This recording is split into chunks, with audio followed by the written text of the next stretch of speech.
Le journal de la mi-journée sur RTI 1. Madame, monsieur, bonjour, bienvenue à cette édition, le sommaire de cette édition. Les rumeurs de maltraitance d'Ivoiriens au Niger font des dégâts, morts, blessés graves, commerce et biens matériels saccagés.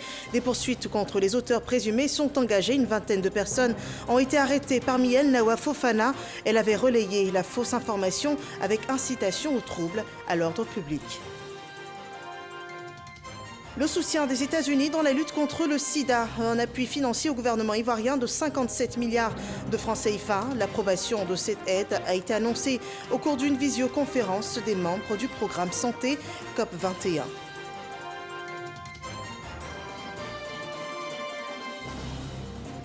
Et puis au Tchad, une transition démocratique dans un délai de 18 mois est exigée par l'Union africaine, affirmant qu'aucune forme d'extension de la période de transition prolongeant la restauration de l'ordre constitutionnel ne serait acceptable pour l'Union africaine.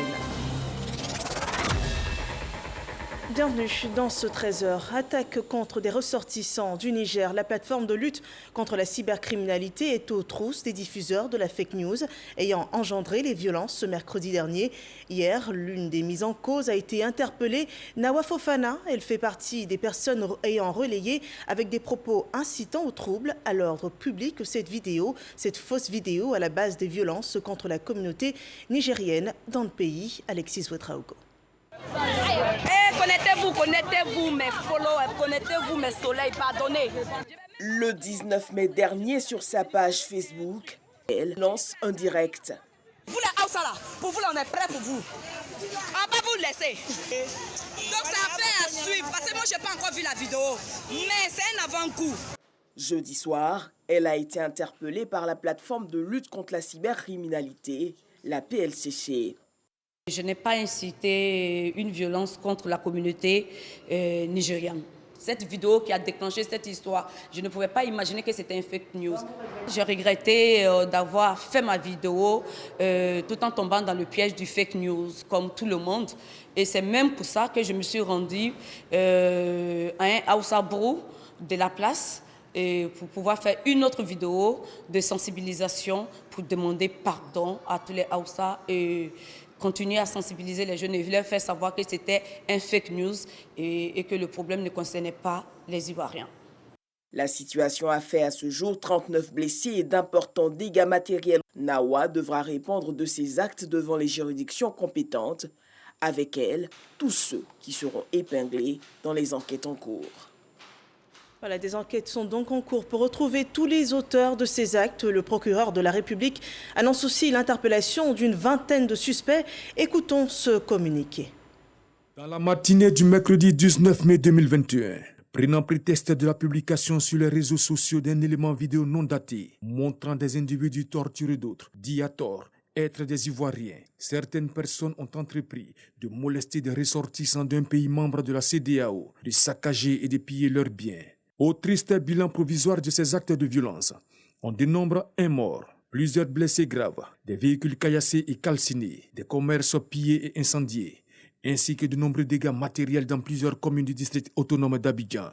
Le procureur de la République présente ses sincères condoléances à la famille éplorée. Il souhaite un prompt rétablissement aux blessés et témoigne sa compassion à tous ceux qui ont vu leurs biens détruits ou pillés. Le procureur de la République appelle ardemment les uns et les autres au calme, à la retenue et à la responsabilité et à mettre immédiatement fin à ces actes infractionnels inacceptables et d'une particulière gravité. Il tient à indiquer que plus d'une vingtaine de personnes ont été interpellées à la suite de ces événements et que les enquêtes sont en cours pour retrouver les auteurs de ces actes de barbarie et tous ceux qui, de quelque manière que ce soit, ont contribué à leur commission afin de leur faire subir la rigueur de la loi pénale. Enfin, le procureur de la République rappelle encore une fois que la publication, la diffusion et la reproduction par quelque moyen que ce soit de nouvelles fausses, falsifiées ou mensongèrement attribuées à des tiers est sanctionnée par la loi pénale. Faite à Abidjan le 20 mai 2021, le procureur de la République, Adourisha Christophe.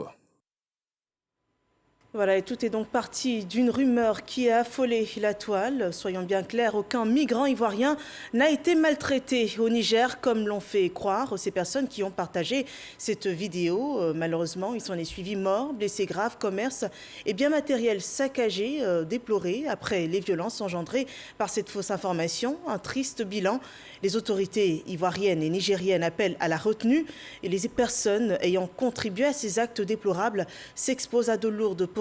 Le sujet est traité dans ce dossier d'Alexis Ouedraogo. Tout est parti d'une vidéo publiée sur les réseaux sociaux.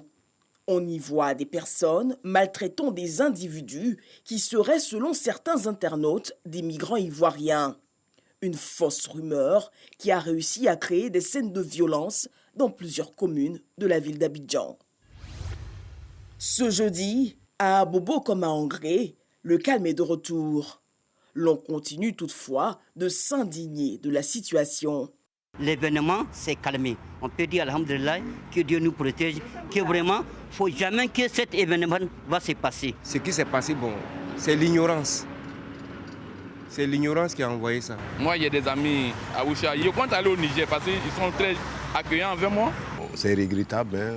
On va tirer des leçons. Les Ivoiriens doivent, nous deux, les deux autorités doivent tirer des leçons là-dessus. Malheureusement, la vidéo manipulée a fait de nombreuses victimes au sein de la communauté nigériane en Côte d'Ivoire.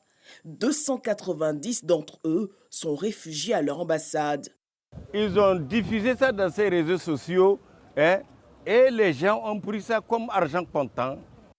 La Côte d'Ivoire et le Niger partagent une longue relation d'amitié et une très forte coopération dans divers domaines.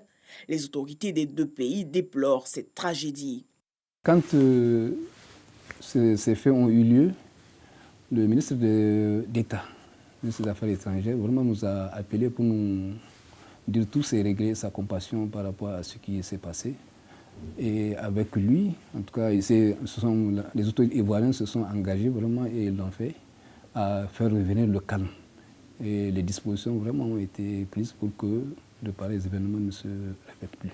Je tiens à insister sur les dispositions que le gouvernement prend pour mettre la main sur tous ces fauteurs de troubles.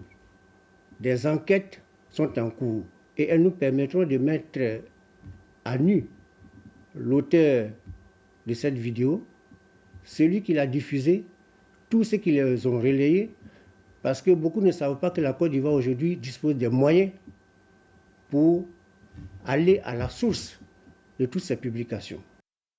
Arrivé à la mi-journée ce jeudi à Abidjan, le consul honoraire de Côte d'Ivoire au Niger rassure, aucun Ivoirien n'a été maltraité dans ce pays frère. J'ai sauté dans le premier avion à Côte d'Ivoire pour être là, pour démentir. Aucun Ivoirien n'a été violenté à Niamey ou au Niger. Aucun. Les Ivoiriens vaquent à leurs occupations. Ils vivent en parfaite harmonie avec les Nigériens.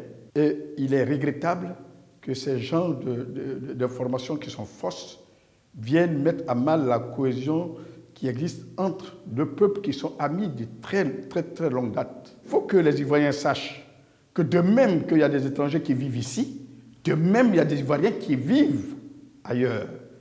Et c'est presque plus de 4000 Ivoiriens qui vivent au Niger, qui travaillent, qui sont couturiers, qui tiennent les maquis à Niamey, ce sont les Ivoiriens. Et les tôliers, les peintres, toutes les activités. Et ils travaillent honnêtement, ils gagnent honnêtement leur vie. Donc il ne faut pas qu'on menace la vie de ces Ivoiriens-là en s'en prenant à des pauvres Nigériens qui travaillent eux aussi pour gagner difficilement leur pain. Pour comprendre comment cette vidéo a bien pu embraser la rue, nous rencontrons le chef du service digital de la RTI. Depuis quelques années, le groupe a mis sur pied un outil de fast-checking, entendez, vérification des informations sur la toile. On met en place, si vous voulez, un dispositif de vérification des faits, des vidéos, photos et même quelquefois des articles qu'on trouve donc, sur Internet. Et on fait ce qu'on appelle la recherche d'images inversées à partir de Google, donc Images. Et Google Images a très rapidement donné en fait un lien, nous a fait partie vers un lien, une vidéo. Et la vidéo, évidemment, donc on a pu regarder cette vidéo. On a vu en réalité que ce n'était même pas une vidéo donc, du Niger ni de la Côte d'Ivoire et non plus donc des Ivoiriens. Ça expliquait de façon très explicite que c'était une vidéo en fait, qui avait été tournée au Nigeria. L'occasion d'interpeller les internautes à plus de responsabilités. Aujourd'hui, on ne partage pas une information dont on n'a pas la source. On ne sait pas réellement qui est l'auteur. Est-ce que c'est fiable? Quand est-ce que ça s'est passé? Etc. Quand on se pose réellement donc, ces questions, qu'on n'a pas de réponse, on ne partage pas. Aujourd'hui, quand vous partagez une fausse information, vous êtes quelquefois, vous pouvez vous retrouver en prison ou alors vous pouvez vous retrouver en train de payer des amendes. C'est la deuxième des choses, donc il faut être prudent pour soi-même. Ensuite, si vous voulez, la troisième chose, c'est réellement aujourd'hui, quand on doute réellement d'une information, qu'on n'est pas un expert, s'adresser donc aux experts. Les experts, c'est qui? C'est les gens donc, qui sont dans les médias, parce que réellement, ceux qui sont habilités donc, à vérifier l'information, à traiter et à mettre à la disposition du public, c'est les journalistes. Le chef de la diplomatie nigériane en Côte d'Ivoire plaide pour une action commune des États contre ce fléau. Mais dans tous nos États, il y a la mauvaise utilisation de ces réseaux sociaux. Donc il faudrait peut-être que les États prennent des dispositions pour encadrer ces réseaux sociaux. Parce qu'il y a beaucoup de choses qui se passent. Ceci a eu lieu, peut-être qu'un autre jour, c'est dans un autre pays que ça va avoir lieu. Et ce serait très dommage. Donc il faudrait vraiment que les États pensent à cadrer l'utilisation des réseaux sociaux pour que ça soit utilisé vraiment dans les raisons pour lesquelles ils ont été créés. À l'heure de la digitalisation de masse, la loi ivoirienne relative à la lutte contre la cybercriminalité est bien précise. Aujourd'hui, les réseaux sociaux ne sont pas des espaces de non-droit. Nous disons toujours à tous ceux qui se cachent derrière les faux comptes Facebook, derrière les comptes Avatar, que la police nationale de Côte d'Ivoire dispose aujourd'hui de moyens pour les dénicher et les conduire devant les juridictions compétentes. En son article 62, la loi punit de 1 à 5 ans d'emprisonnement et de 1 million à 20 millions de francs CFA d'amende le fait pour une personne de produire, de mettre à disposition d'autrui ou de diffuser des données de nature à troubler l'ordre public ou à porter atteinte à la dignité humaine par le biais d'un système d'information. Voilà des événements qui s'inscrivent dans la crise des fake news, véritable problème social. Avant tout partage, on ne cessera de vous le rappeler, il faudrait bien vérifier l'information et rechercher la vérité. Parlons de la transformation de l'anacarde. Après Bondoukou, Korogo s'érige en hub de la transformation de la noix de cajou en Côte d'Ivoire. Un peu plus de 7 milliards de francs CFA seront investis pour l'aménagement de 28,7 hectares d'une zone agro-industrielle dans la région du Poro. Les travaux ont été lancés hier et dureront 12 mois. Des précisions dans cet élément de Cheikh Koné. Dans un peu moins de 12 mois, le Poro, région productrice d'anacarde, aura sa toute première zone agro-industrielle pour la transformation d'une partie de la production des noix brutes. Pour les producteurs de la région, c'est un rêve qui passe à la réalité. En tout cas, je suis fier de la première pierre de cette usine aujourd'hui qu'on va poser à Korogo ici. Bon, ici, producteur d'anacarde, pour que nos jus d'anacarde puissent avoir de la valeur, pour qu'on gagne de l'argent dedans aussi. C'est que je suis fier, très fier pour ça. Nous, on est trop contents. Pourquoi, en tout cas, mais nous applaudissons très bien. Pourquoi l'usine-là démarre à la force? Parce que ça va nous produire beaucoup de choses.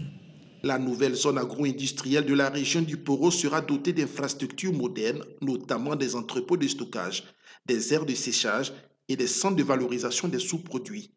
Coût global, 7 milliards de francs CFA et 8 000 emplois créés à terme.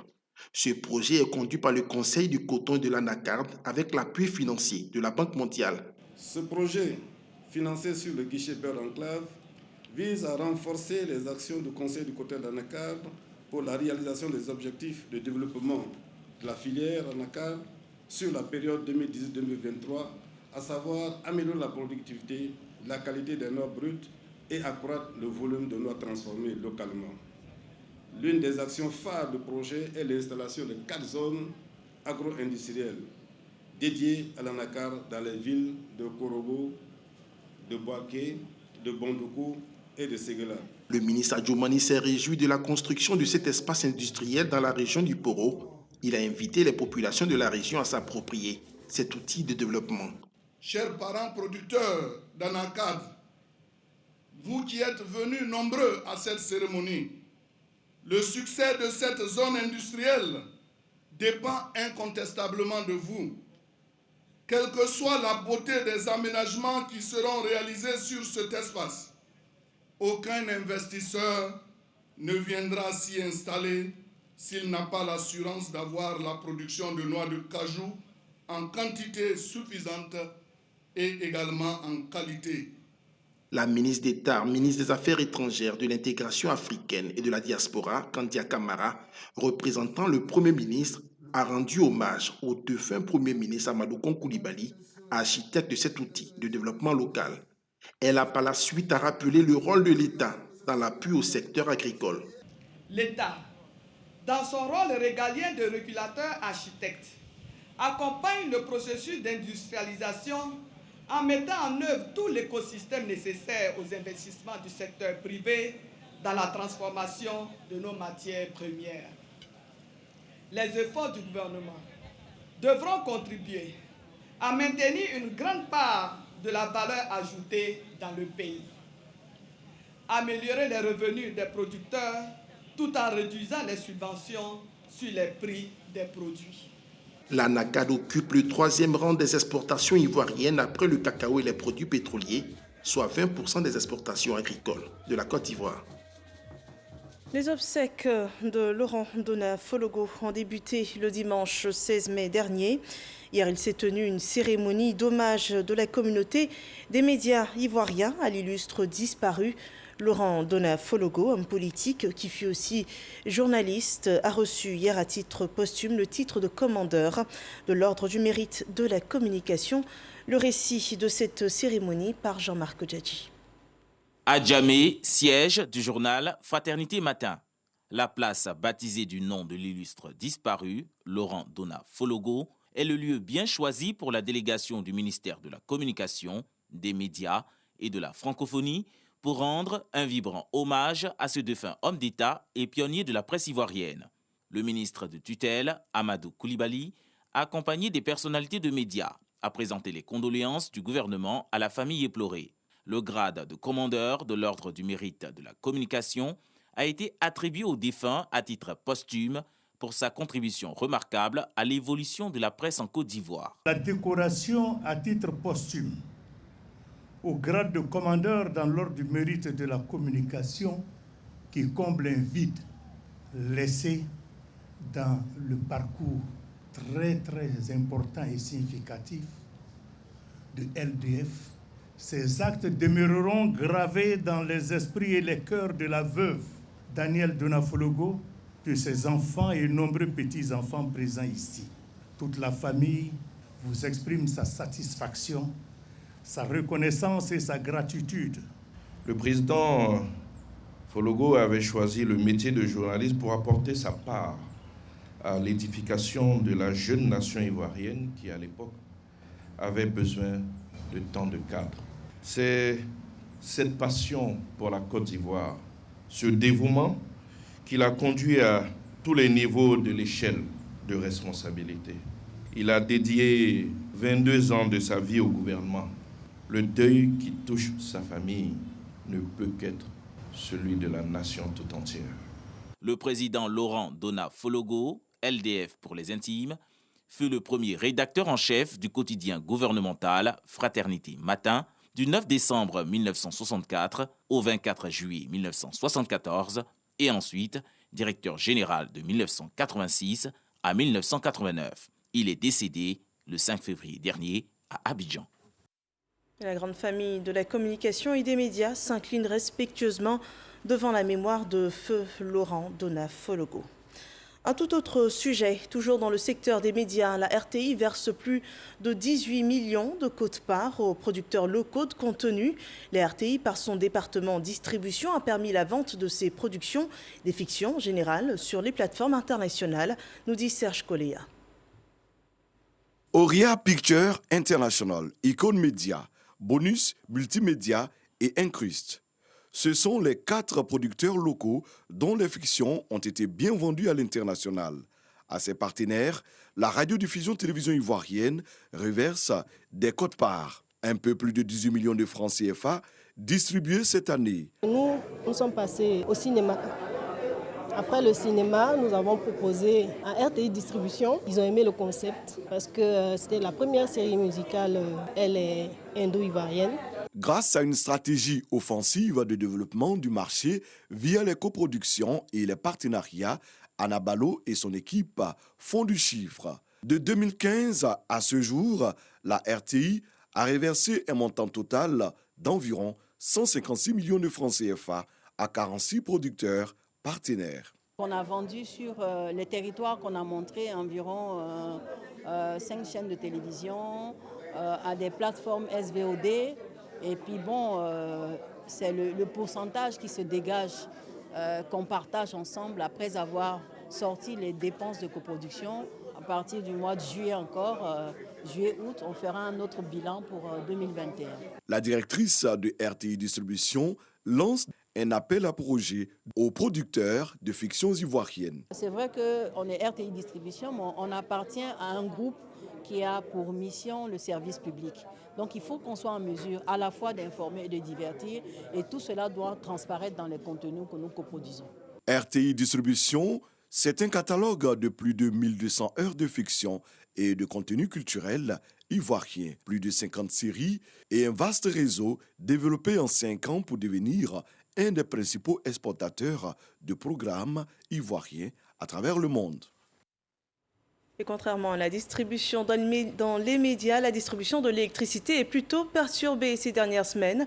Le programme de rationnement a connu une application normale dans un premier temps, avant de connaître des perturbations qui ont eu des impacts sur les plages horaires. Initialement communiquées, voilà le bilan des 10 jours de rationnement de la fourniture de l'électricité. Une déclaration de la compagnie ivoirienne d'électricité, CIE, c'était au cours d'un point presse animé par ses responsables. Le point avec Jean-Luc Bongo. 10 jours que la Côte d'Ivoire vit au rythme du rationnement de l'électricité. La première semaine de cette fourniture alternée du courant électrique s'est déroulée sans accroc majeur, selon le directeur général adjoint de la CIE en charge de la mise en œuvre de ce programme. Pendant la semaine du 10 au 16, aucun aléa majeur n'a été enregistré. Cela nous a permis d'éviter donc de rationner la fourniture de l'électricité pendant 4 jours sur les 7 jours de la semaine. Initialement, nous avons prévu dans ce programme 6 jours de rationnement et le jour du dimanche qui était exclu. Il y a des fois où nous avons prévu des coupures de 6h à 12h, mais dès 10h du matin, nous avons déjà repris les clients parce que nous avions de la maille suffisante pour pouvoir arrêter le rationnement. En revanche, la roule pas comme l'avait prévu la CIE. Nous faisons face à des indisponibilités temporaires sur des ouvrages de production, entraînant des déficits complémentaires. Et ces déficits complémentaires ne permettent pas souvent de respecter le créneau horaire fixé. C'est entre autres ce qui explique qu'il y a des zones qui sont touchées par des interruptions, alors que dans le planning, il n'était pas prévu que ces quartiers soient rationnés. La compagnie n'exclut pas un réajustement de ce programme de rationnement. Au vu des enseignements que nous pouvons tirer de ces 2 semaines de fonctionnement du programme de rationnement et l'analyse de l'évolution de la situation, un réajustement du planning pourrait être envisagé pour être disponible la semaine prochaine.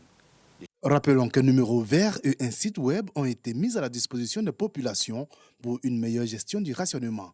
Le site web a enregistré en 10 jours 450 000 visites et les conseillers clients ont quant à eux reçu 6 000 appels en une semaine. On parle à présent de prévention des risques. Le transport des produits chimiques réunit les acteurs de prévention, des acteurs des accidents chimiques. Ils travaillent à encadrer par des textes de loi le transport de ces marchandises dangereuses. Le point des échanges est rapporté par Lanciné Bakayoko. 2006, plus de 500 mètres cubes de déchets toxiques déversés à Abidjan par le Probo Koala. 2008, découverte sur les larges des côtes ivoiriennes d'une cargaison de déchets électroniques en transportement pour Takoradi au Ghana. 2013, 15 conteneurs de cyanure de sodium toujours convoyés en Côte d'Ivoire. Des produits chimiques capables d'altérer le milieu naturel et nocifs pour l'organisme montés au créneau pour prévenir tous ces risques, notamment ceux liés au transport de ces produits dangereux. Et vous avez travaillé sur des projets qui vont permettre justement à notre Parlement d'adopter une loi qui va nous permettre de doter notre pays d'instruments réglementaires et juridiques qui véritablement nous permettent d'assurer le transport de ces matières qui sont dangereuses et dont la manipulation peut à tout moment coûter de nombreuses vies humaines. Depuis 2010, l'Union européenne s'est engagée à apporter un soutien à plusieurs pays, dont la Côte d'Ivoire, dans l'effort de maîtrise des risques de catastrophes d'origine chimique. Exemple, les centres d'excellence pour la réduction des risques liés aux matières d'origine nucléaire, radiologique, biologique, chimique, NRBC. La Côte d'Ivoire a donc su mettre un accent sur le renforcement de ses capacités en matière de gestion des risques industriels au niveau national, mais aussi au niveau régional. Plusieurs sessions de formation vont être organisées à partir du 27 mai prochain. Elles seront élargies à toute la chaîne logistique. Nous avons les conducteurs, les chauffeurs, les manutentionnaires. Puis au niveau des collectivités, il y a aussi quelque chose qui est prévu parce que quand les citernes se déversent dans nos localités, ça prend quand même qu'on mette en place des dispositions pour pouvoir limiter les conséquences tant sur la santé des populations que sur l'environnement. Plus de 10 millions sont transportés chaque année par la route. En théorie, les textes qui seront adoptés par les députés viendront remettre les pendules à l'heure. Le virus aussi mobilise les experts médicaux et économiques du monde pour parvenir à l'éradication du virus. La lutte s'intensifie de plus en plus. Voyons le bilan en Côte d'Ivoire.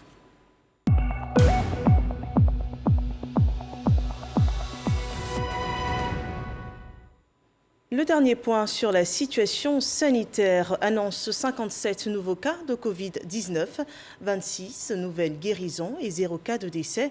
La Côte d'Ivoire compte alors à 43 personnes guéries, 200, il reste encore 293 cas actifs et on compte également un total de 418 000 vaccins anti-Covid-19 administrés partout sur le territoire ivoirien.